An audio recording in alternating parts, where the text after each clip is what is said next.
There's a quote by Napoleon Hill, and he said, "The reason man may become the master of his own destiny is because he has the power to influence his own subconscious mind." The subconscious part of the mind is the part of the mind that you're not fully aware of, but it influences all of your actions and feelings. Sigmund Freud, the famed Austrian neurologist, talked about the id, ego, and superego, but he categorized the id within the same sphere as the subconscious mind. And the id is impulsive. It's innate.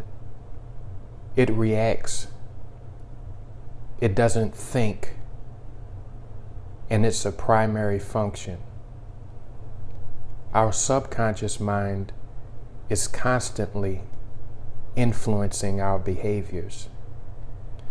There's a quote by Robert Collier, and he said, "Our subconscious minds have no sense of humor, plays no jokes, and cannot tell the difference between reality and an imagined thought or image."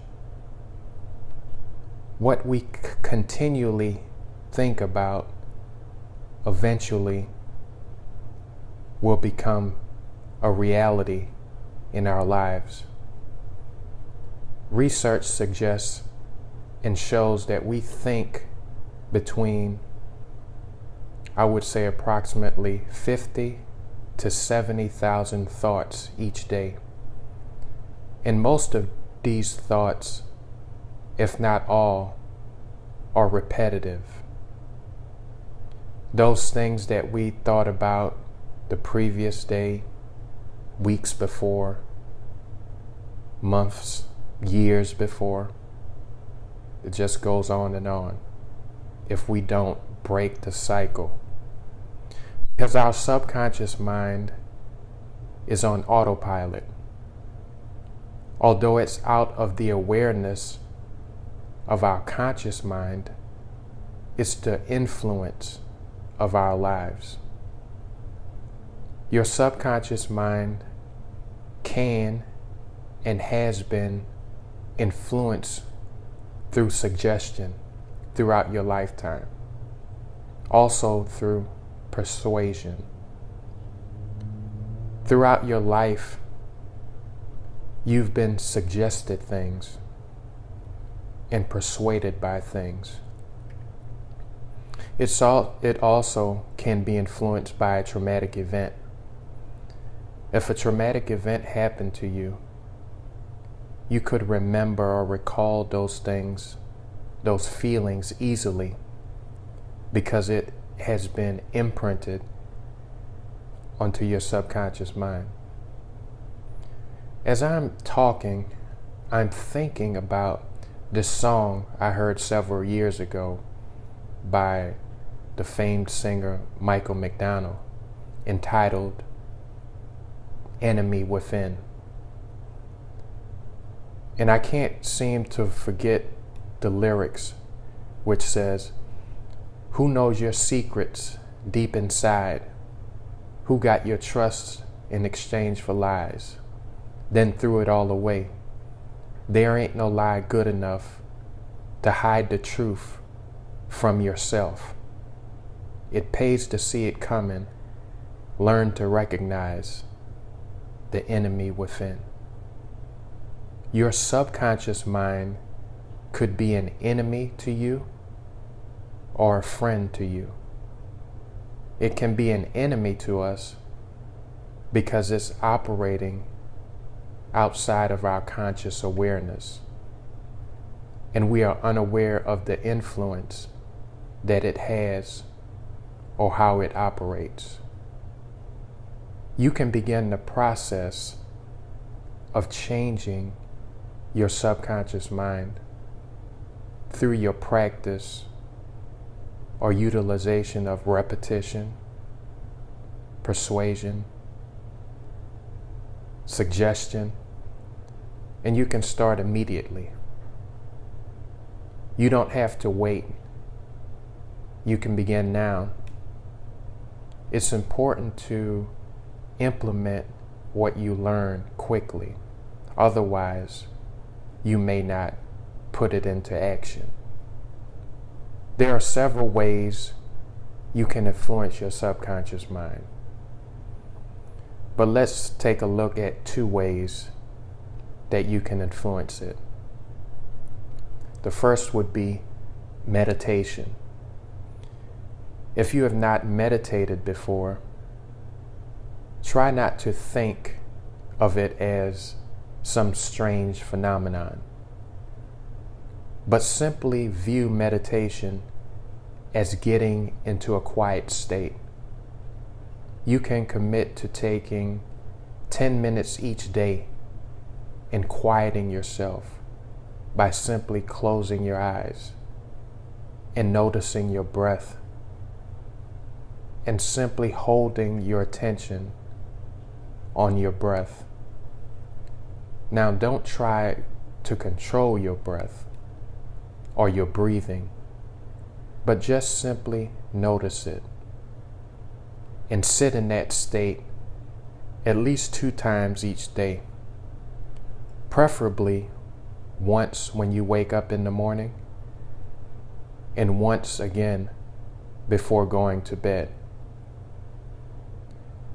That's one of the easiest ways to gain access to your subconscious mind, because you're more relaxed and your conscious mind is out of the way.